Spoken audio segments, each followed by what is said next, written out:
Saludos, usuarios y usuarias de ANTV. Bienvenidos a su programa Así lo vemos. Sí, los saludamos a todas y a todas. Por acá, Fernando Rivero y Gilberto Jiménez. Bueno, antes de arrancar, algo muy importante. Quiero invitarlos a todos quienes nos ven a través de esta pantalla a que nos sigan en nuestras redes sociales, Instagram, Threads y YouTube. Anoten, @ANTV Piso Venezuela y por la red X y TikTok, @ANTV Venezuela. Mira, Gilberto, y a todos los usuarios y usuarias, hoy la conversación, el debate que tenemos sobre la Unión Europea. La Unión Europea y el contexto global. En otras palabras, nuestro tema es crisis en la Unión Europea y la crisis del capitalismo mundial. Gilberto, ¿por dónde arrancar? ¿Será por los orígenes? Yo creo que es importante que quienes nos están observando sepan. Unión Europea, algo que escuchamos comúnmente en los medios de comunicación, son siempre noticias, pero ¿cómo comemos eso? ¿Qué es eso de la Unión Europea? Que tengamos claridad cómo nace la Unión Europea. Y yo creo que para esto es importante recordar que fundamentalmente los factores que iniciaron o la génesis de lo que hoy en día conocemos como la Unión Europea son fundamentalmente factores de orden económico. En el año de 1951 nace la Comunidad Europea del Carbón y el Acero, conformado por 6 países de Europa: Francia, estaba Italia, Luxemburgo, algunos países que estaban buscando una herramienta para la comercialización del carbón y el acero. Esa fue, digamos, la génesis. Y esto se convierte posteriormente en lo que conocemos como la Comunidad Económica Europea. Eso fue alrededor del año 58, que a su vez muta y más o menos en el año de 1993 se convierte en lo que hoy conocemos como la Unión Europea. Pero es importante recordar eso. Factores fundamentalmente de orden económico y comercial. Y a propósito de eso, Gilberto, hay que decir también que el GATT, que es el Acuerdo General sobre Aranceles Aduaneros y Comerciales del año 1947, si bien no fue parte de esta experiencia de la Unión Europea que se cristaliza en el año 93, como tú bien señalas, debemos decir que fue un antecedente. ¿Por qué? Porque hablar de la Unión Europea es hablar de la libre circulación de capital, de la libre circulación de mercancía. Se trata, en otras palabras, de una concepción de la integración que coloca el acento en los intereses de los grandes grupos económicos, de las transnacionales, y que de alguna manera marca hoy parte de lo que es la filosofía neoliberal, es decir, aquel dogma del libre mercado, de que el Estado debemos reducirlo, el Estado mínimo, y por supuesto que la Unión Europea hoy se constituye en una referencia que nos han tratado de vender para imponernos una manera de concebir eso que algunos llaman la integración, que por cierto, más adelante tenemos que discutir si por acá, quiero decir, en nuestra América, hay otros enfoques sobre el tema. Para seguir contextualizando y entendamos la importancia de esta zona en Europa, ¿no?, actualmente conformada por 27 países de este continente, solamente para que tengan una idea del tamaño, primero la extensión. Estamos hablando de 4 millones de kilómetros cuadrados. Estamos hablando, y para que tengan una idea en términos de espacio, es poco menos de la mitad del territorio de los Estados Unidos. Estamos hablando de una población de casi 450 millones de habitantes. Y para que comparemos, estamos hablando de prácticamente el 50% más de la población de los Estados Unidos de Norteamérica, un territorio en el cual se maneja aproximadamente el 14% del comercio mundial en términos económicos, ¿no? Cifras más o menos del año 2021, 4.300 millones de euros. Ahora, fíjate, Gilberto, creo que sería interesante, de cara al debate que está planteado el día de hoy, ¿por qué nosotros hablamos en definitiva de que la Unión Europea está en una crisis? Y hemos dicho también en otros capítulos de este debate, así lo vemos, que el capitalismo global está en crisis. Entonces yo creo que lo primero sería remitirnos, propongo, a Eurostat, que es la Agencia de Estadísticas Oficial de la Unión Europea. Según ellos, 1 de cada 5 ciudadanos de la Unión Europea padece pobreza. Estamos hablando de 21,5% de los ciudadanos comunitarios, lo que equivale a 95 millones aproximadamente. En otras palabras, ese paraíso, ese oasis en el marco del capitalismo que nos han querido vender es profundamente desigual. Pero además mira este otro dato, que lo dice la UNICEF.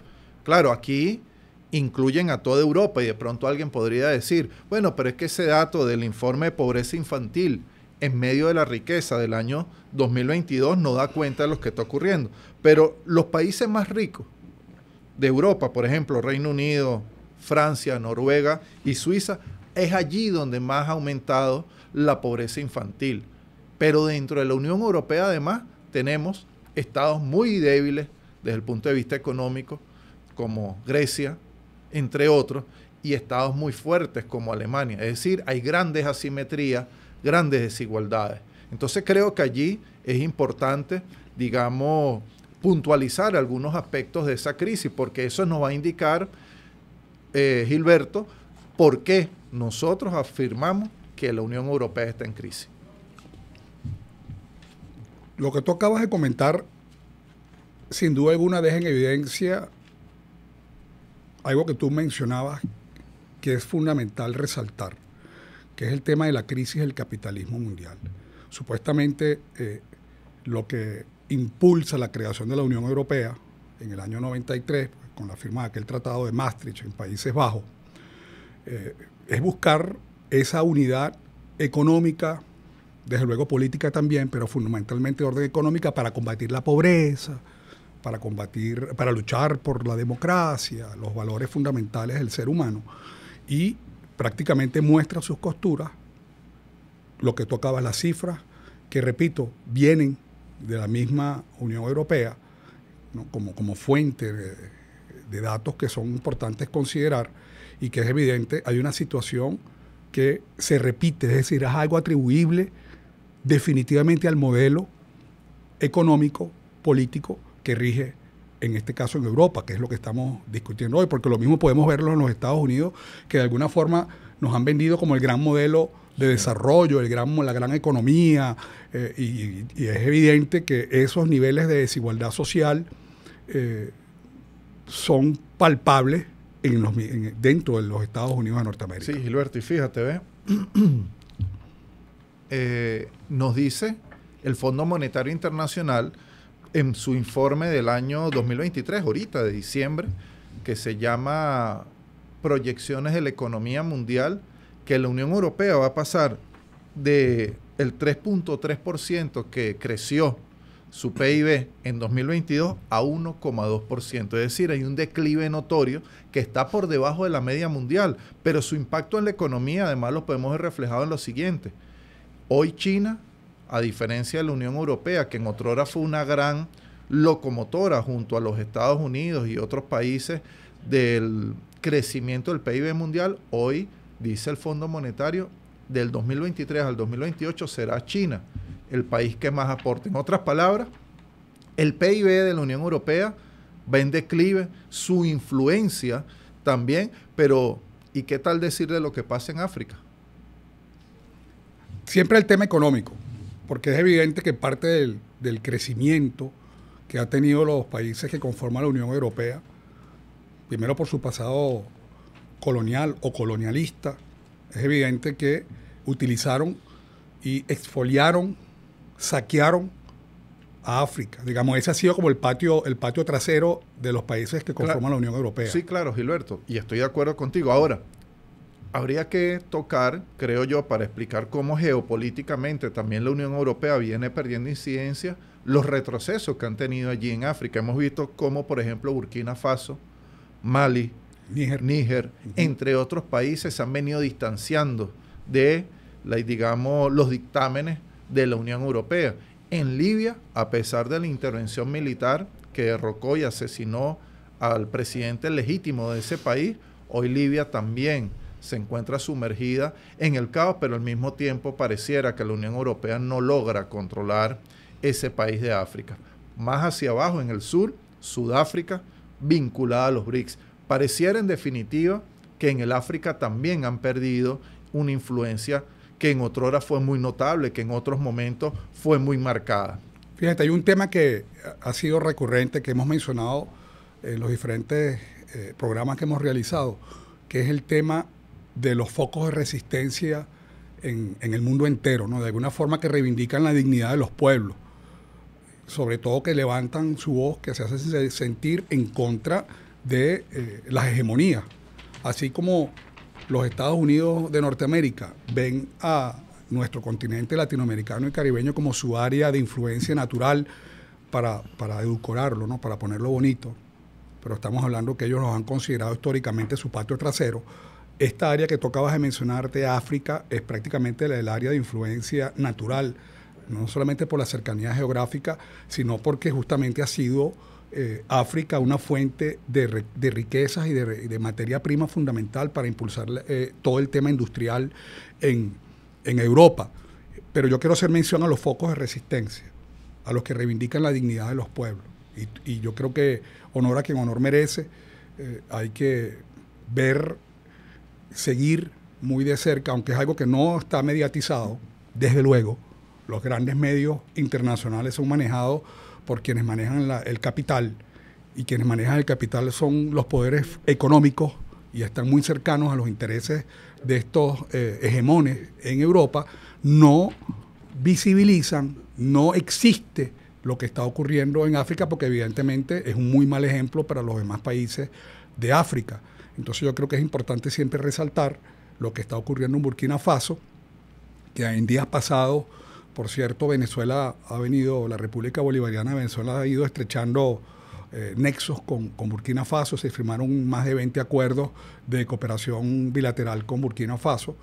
Pero bueno, está Burkina Faso, Níger, Mali, que se levantan y además se paran firme ante las presiones que la misma comunidad de países africanos pretende, tú sabes, generar las presiones, claro, pero siempre, empujado por Europa, ¿no? Claro, y siempre bajo el dictamen de la Unión Europea. Exacto. Y allí Francia, que tuvo, digamos, una gran incidencia en los asuntos internos de los pueblos africanos, ha venido, digamos, jugando, tratando de posicionar sus intereses geoestratégicos, pero no lo han logrado. Y lo mismo pudiéramos decir que la Unión Europea también allí en Asia Occidental ha perdido territorio desde el punto de vista geopolítico, ha perdido incidencia, y eso es importante. Y ahora, fíjate, sería también oportuno mencionar lo que viene pasando en las relaciones entre la Unión Europea y Estados Unidos.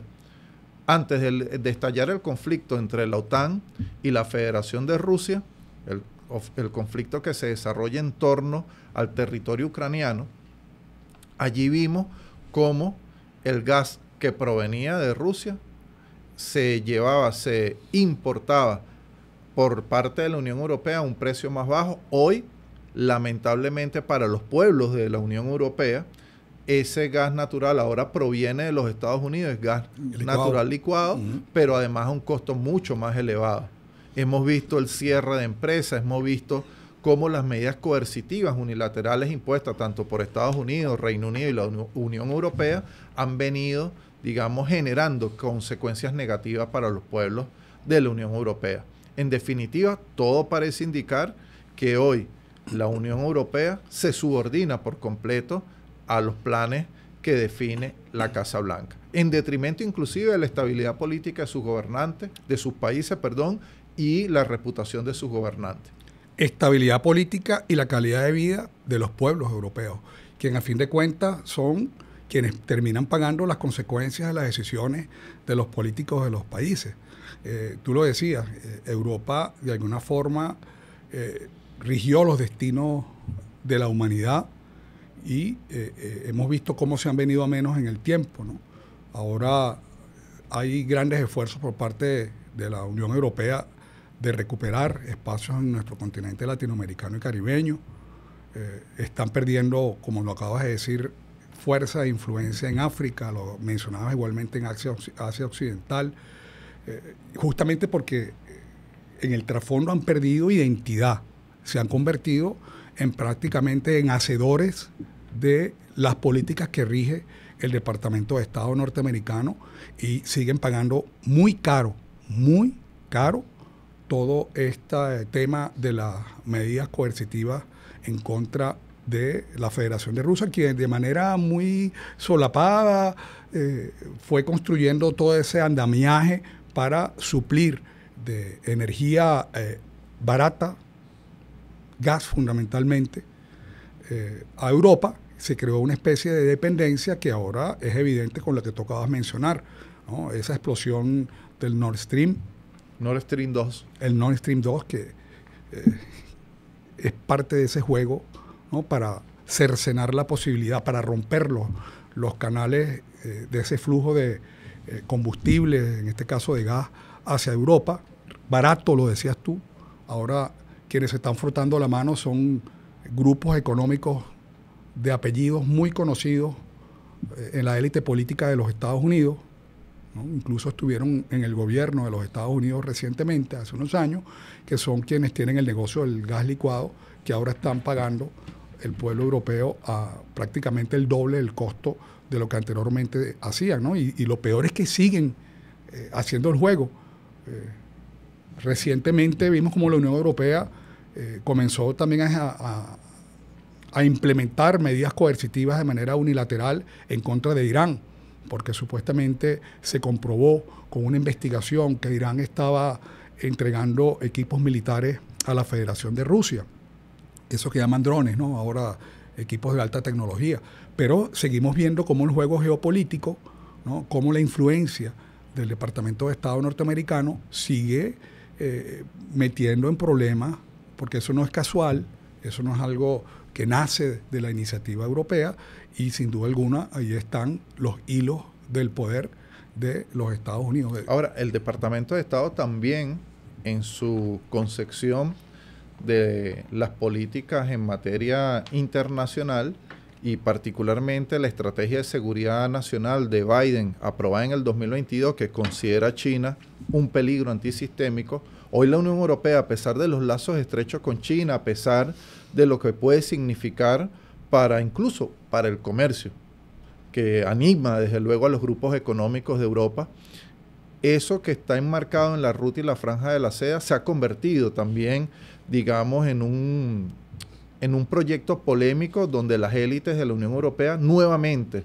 demuestran su subordinación a los planes del Departamento de Estado, a los intereses de la Casa Blanca. Es decir, si vemos, por ejemplo, la relación de la Unión Europea con Estados Unidos, pudiéramos decir que es subordinación en materia de política exterior. Borrell es un empleado de la Casa Blanca. Si tuviéramos que valorar la política, por ejemplo, de la Unión Europea con relación a China, estamos hablando de una política también marcada por tensiones, porque nuevamente la Unión Europea con relación a China se subordina a los imperativos de Washington. Y si estamos hablando de la Federación de Rusia, bueno, lamentablemente se ha unido a la comparsa en el marco de la OTAN y en el marco de los dictámenes de la Casa Blanca para suministrar armas a Ucrania, para incorporar mercenarios entrenados incluso en la Unión Europea, para que también países de la Unión Europea se incorporen a la batalla, a la pelea contra la Federación de Rusia. En fin, lo que estamos viendo, Gilberto, todo parece indicar es que se desdibuja la Unión Europea en cuanto a su política exterior. Es interesante que ustedes que nos están viendo a través de estas pantallas, porque lo que estamos haciendo aquí es una lluvia de ideas. Estamos poniendo ideas en el viento para la discusión, para generar esa necesaria búsqueda de información que ustedes tienen que hacer más allá de lo que proyecta la gran media internacional. Acuérdense que la gran media internacional es un espejo de los grandes intereses económicos que rigen el mundo, sobre todo los grandes hegemones en el mundo.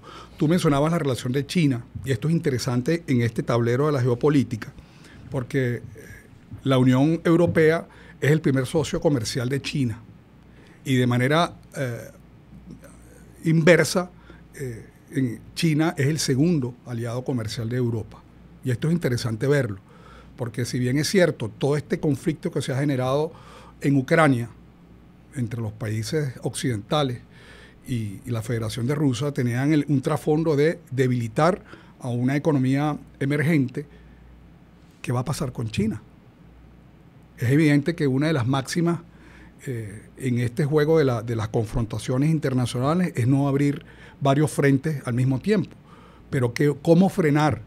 Si llegaron a volar canales de gasoductos en este caso, que es una acción de beligerancia grave. Y además contrario al derecho internacional público. Eso es un acto de guerra, de hecho. Totalmente. Entonces, ¿cómo va el Departamento de Estado y los países occidentales a jugar en este tablero de la geopolítica para neutralizar la influencia y la relación que históricamente han tenido y que se ha ido fortaleciendo en el tiempo entre los países europeos que conforman la Unión Europea y Gran Bretaña y China? Esto va a ser bien interesante en los próximos tiempos, ¿no? Porque la principal economía del mundo, que ahora es la economía de la República Popular de China, la República Popular China definitivamente constituye una espina, porque son varias espinas que tienen por ahí clavados en la garganta los hegemones.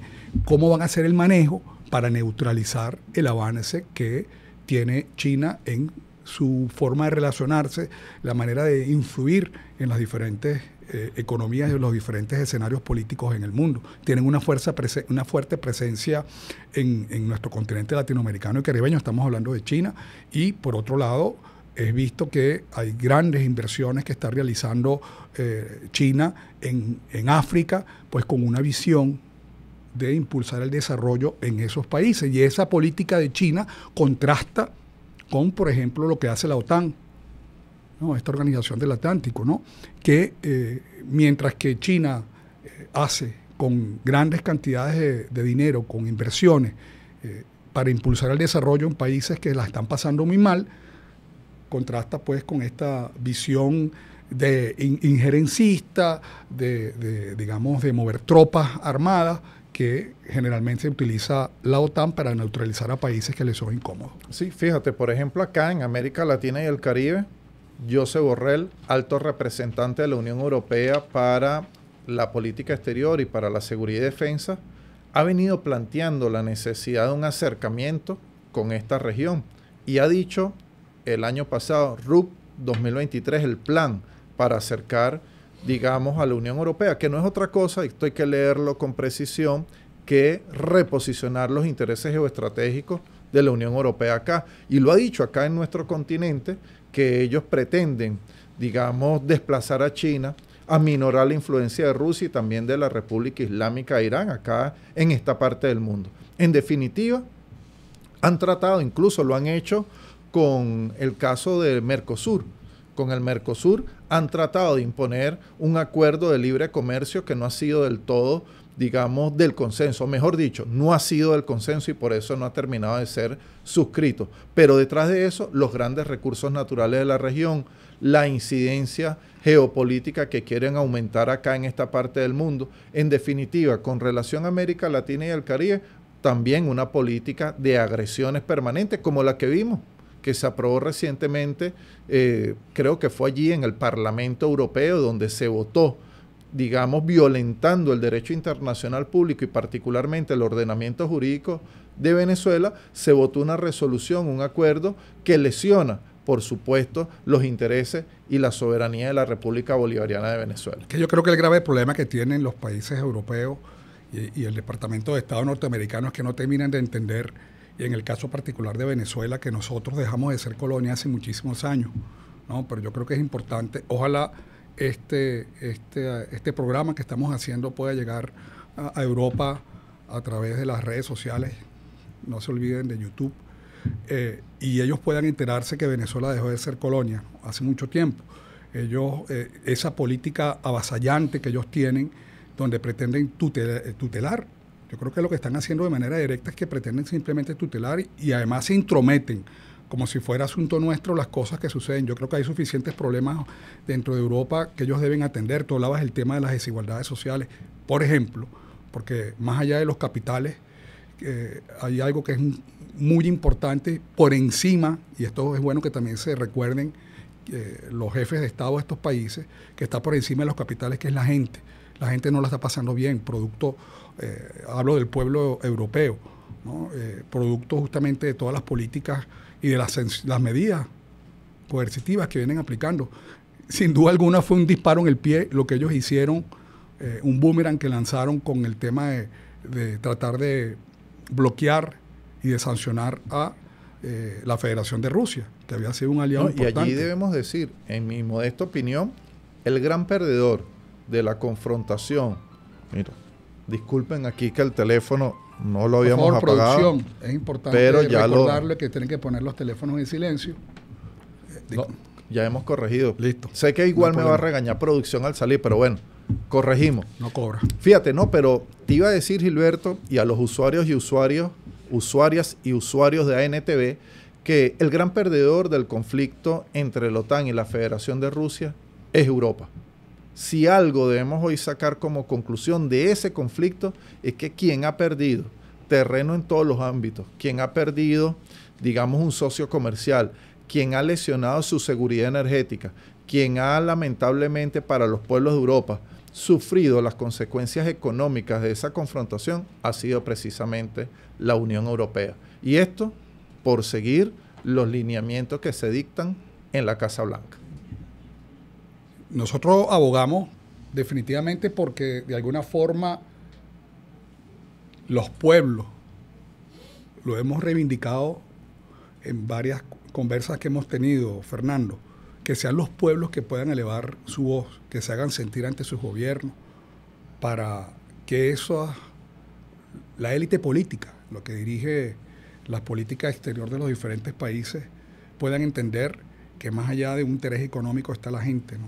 Y lo hemos visto con el tema palestino, como en Europa los pueblos, más allá de las políticas, de las atroces políticas que han dictaminado, han llegado al colmo, Fernando, que algunos países, creo que Gran Bretaña fue el país, corrígeme si me equivoco, estaba incluso multando a la gente que sacaba las banderas palestinas, ¿no? En esos países que se venden ante la opinión pública mundial como los protectores y los defensores de las libertades y de los derechos humanos, pues si tú le sacabas una bandera de Palestina, a ti te arrestaban y te multaban, ¿no? Para que veamos los niveles. Y a pesar de eso los pueblos salieron a la calle. Y lo propio ocurrió un poco antes, digo meses antes, cuando alguien sacaba una bandera de la Federación de Rusia o simplemente tenía una Z. Si tú sacabas en una manifestación una Z, te sancionaban en algunos países de la Unión Europea y de Europa en general. Ahora, si tú en definitiva lo que está acá, que es importante valorar, como tú bien lo afirmas, si te expresas allí en la Unión Europea de forma contraria a lo que piensan las élites, lamentablemente te sancionan desde el punto de vista administrativo y también del derecho penal. No, y lo más increíble es que son estos países que pretenden darnos lecciones a nosotros de democracia, que vienen ahora a sancionar, entre comillas, importantísimo con la fuerza que tiene la palabra, que nosotros mismos, cuando hacemos referencia a todos los sistemas de bloqueo que utilizan estos países para ejercer presiones en franca violación de los principios de la Carta de las Naciones Unidas, que habla de la autodeterminación de los pueblos, desde luego, pues cómo vienen a utilizar estas herramientas de doblar los brazos. Que estoy parafraseando a Obama, que hablaba de que la política exterior de los Estados Unidos busca siempre doblarle los brazos a los países que se alejan de sus propios intereses, y a fin de cuentas es quien está moviendo las piezas en este tablero de la geopolítica mundial. Pero nosotros siempre abogamos que sean los pueblos, porque a pesar de esas sanciones que tú mencionabas, de toda esa coerción que se pretendió hacer al pueblo europeo, la bandera de Palestina no dejó de ondear en muchos países del mundo. Pues esos pueblos en resistencia que nosotros reivindicamos hoy, reivindicamos ayer y reivindicaremos siempre, ¿no? Es la dignidad de los pueblos y de la resistencia que ejercen los pueblos ante esas pretensiones de las élites políticas que no les interesa para nada a la gente. Es evidente ante las políticas que ellos dictaminan. Ahí el interés económico siempre priva. Y cuando estamos hablando de los intereses económicos, Fernando, yo te propongo que ahora conversemos y pongamos en la balanza y un poco comparemos los modelos de integración, en este caso europeo, y la integración latinoamericana. Inicialmente yo mencioné que parte de lo que impulsó la unidad de los pueblos. Ya regresamos. Mira, un programa ordenado, ¿viste? Estábamos así que tú vas a agarrar y vas a dejar las cosas que se te caigan. Estábamos en propaganda. lo que impulsó la unidad europea en este caso, Fernando, fue temas meramente de orden económico y financiero. Y cuando nosotros comparamos eso y contrastamos con lo que ha impulsado la visión de la unidad latinoamericana, va mucho más allá del tema comercial, ¿no? Bolívar con esa visión, y esa es la génesis de la integración latinoamericana, ¿no?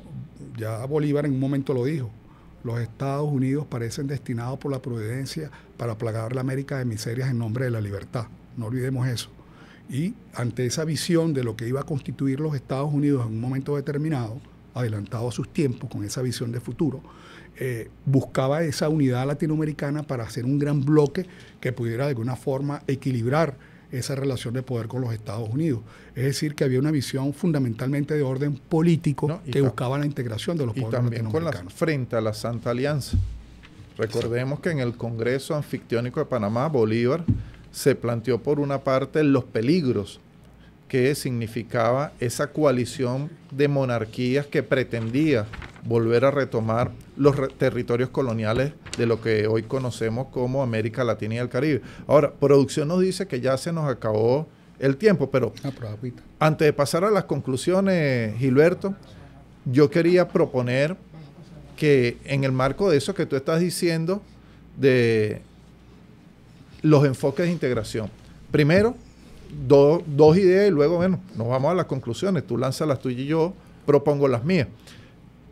La integración que nos plantean desde el pensamiento neoliberal que hoy anima a la Unión Europea y que anima a las élites del mundo no es otra cosa que libre circulación de capital, libre circulación de mercancías, pero no así libre circulación de personas. No así, digamos, integración en términos culturales, en términos de unidad de los pueblos. Por el contrario, acá en América Latina y el Caribe, desde la llegada de la Revolución Bolivariana, se ha reposicionado esa utopía necesaria y concreta que nos planteó el libertador Simón Bolívar. Y Hugo Chávez, junto a otros dirigentes de la región, propuso una integración que también tuviera que ver con lo cultural, con nuestras tradiciones, con nuestros anhelos, con, digamos, nuestros intereses comunes más allá de lo económico. Y, por supuesto, a eso, ese, digamos, nuevo enfoque de la integración lo debemos vincular a otro elemento importantísimo, la unión de los pueblos. Entonces yo creo que allí hay dos enfoques diferentes, como tú bien lo decías cuando te traías, digamos, para el presente lo que planteó el libertador. En todo caso, yo creo que la Unión Europea está en crisis, creo que hay un modelo que a escala global está en crisis, no es otro que el capitalismo neoliberal. Pero bueno, ya se nos acaba hoy el espacio, se nos acaba el tiempo. No sé por dónde empezamos, tú las conclusiones o yo las conclusiones. El que lance primero las conclusiones, bueno, despide el otro. Si yo las lanzo, despides tú, como tú quieras. Fíjate algo, yo creo que es importante mencionar porque hay que reivindicar el bolivarianismo, y cuando hablamos de Bolívar, esto nos retrotrae a todos quienes estamos viendo el programa a la importancia que tiene la República Bolivariana de Venezuela y particularmente la Revolución Bolivariana, que reivindica la visión de Bolívar. Hay un término que es importante antes de cerrar el programa mencionar, en los términos de cómo debemos nosotros realizar esta integración y esta unión de los pueblos, que es el principio de la complementariedad. Es algo que se puso en el escenario y que el comandante Chávez, cuando estuvo en el gobierno y las políticas exteriores de Venezuela, siempre lo estuvo guiando, ¿no? Que es el tema de no una economía contra otra, donde las economías más fuertes, porque siempre las asimetrías existen a nivel económico en los diferentes países, pero no era una economía contra otra, sino buscar justamente los equilibrios de las relaciones, en este caso comerciales, en donde podíamos complementarnos. Si a ti te faltaba un producto y yo lo tenía, yo podía dártelo y tú me suplías a mí de lo que yo necesitaba. Claro, pero eso en la Unión Europea eso no existe. Justamente es importantísimo que tengamos claro que definitivamente nuestra forma de integrarnos, porque siempre el comandante Chávez en un momento lo llegó a decir, como ejemplo, ese experimento o ese ejercicio de la integración europea tenía que ser como una especie de guía, pero aquí nosotros hacemos que resurja Simón Rodríguez o inventamos Ramos, estamos inventando modelos de integración, pero definitivamente Latinoamérica y esta forma como nos vamos a integrar van a ser un faro para los países del mundo. Sí podemos integrarnos de una manera diferente, donde las culturas y los pueblos sean mucho más importantes, y esto sin duda alguna ante los modelos neoliberales, donde lo más importante es el flujo de capitales, donde más importantes son las cosas, que el ser humano es una amenaza a ese modelo integrador capitalista que está, sin duda alguna, en declive, que está ahorita en crisis a nivel mundial. Así que yo creo que Venezuela, y no lo olvidemos, en nuestras manos está fortalecer el proceso bolivariano que está impulsando la República Bolivariana de Venezuela, la visión de Bolívar como un muro que va a contener la misión monroísta que impulsa a los Estados Unidos de Norteamérica, y esa responsabilidad recae sobre los hombros de los venezolanos y las venezolanas. Muchísimo cuidado, que lo que está en juego en nuestro país es el futuro, aunque no parezca mentira, el futuro de la humanidad, el del ser humano, de la supervivencia de lo más importante, que es la vida de los seres humanos. Así que nada más, pues, tenemos esa inmensa responsabilidad. Esas son tus conclusiones. Son mis conclusiones. Bueno, entonces yo propongo las mías para que tú despidas. Fíjate, yo creo, Gilberto, y usuarios y usuarias de NTE. 1. La Unión Europea hoy está en crisis. Los números del Fondo Monetario Internacional, de Eurostat, la Agencia Estadística de la Unión Europea, otros números como por ejemplo los de UNICEF, indican que hay una crisis que se expresa en el ámbito económico, en indicadores sociales. Segundo, es obvio que la Unión Europea viene perdiendo influencia geopolítica. El caso de África, Asia Occidental son casos notorios. Tercero, no menos importante, la concepción de integración que ellos nos plantean, que ellos han vendido al resto del mundo, coloca el acento en los intereses del empresariado, de las transnacionales, de los grupos económicos poderosos, y no en favor de los pueblos, ni siquiera de los pueblos de Europa. En cuarto lugar, creo que América Latina y el Caribe tiene que prepararse frente a una nueva ofensiva que desde la Unión Europea, vinculada en contubernio con la Casa Blanca, se pretende desarrollar contra la América Latina y el Caribe. Y por último, yo creo que hoy es fundamental lo que soñó el Libertador cuando convocó al Congreso Anfictiónico de Panamá.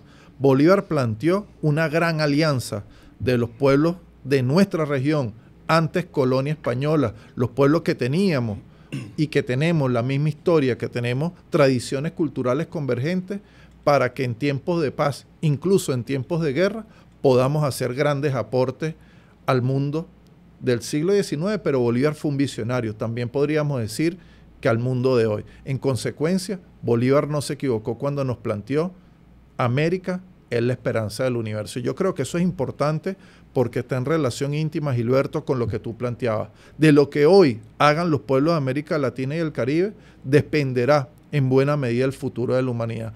Acá en América Latina y el Caribe germina un poderoso movimiento, germina, digamos, un anhelo de cambio radical, que no es otra cosa que una sociedad más justa, que coloca el acento en la vida y no en la ganancia, como nos los plantean allá en la Unión Europea. Nosotros estamos caminando hacia otros derroteros y yo creo que es importantísimo estar, digamos, a la altura de ese compromiso. Bueno, yo me despido así, Gilberto. Dentro de lo que haga América Latina y el Caribe, no olvidemos el Caribe, lo que haga Venezuela. Por eso es un proyecto en construcción tan atacado por el mal ejemplo que es para las ideas libertarias en nuestro continente y en el mundo. Así que bueno, lamentablemente el tiempo se nos acaba. A la gente de producción, la próxima vez que me recuerde que el programa es formal, para yo también traerme mi chaquetica como la trajo hoy Fernando, no, vale, pero queremos invitarlos, vale. Queremos con capucha. Claro. Con capucha. Pues queremos invitarlos a que no se pierdan el próximo programa, donde vamos a seguir tocando temas, así, en una conversación franca, llana. Repito, no hay que ser erudito para tocar estos temas que definen nuestro presente y nuestro futuro, pero gran parte del trabajo tienen que hacerlo ustedes, investigando más allá de la información que nos da la gran media en el mundo. Yo no sé cómo lo ven ustedes, pero así lo vemos nosotros. Chao, nos vemos.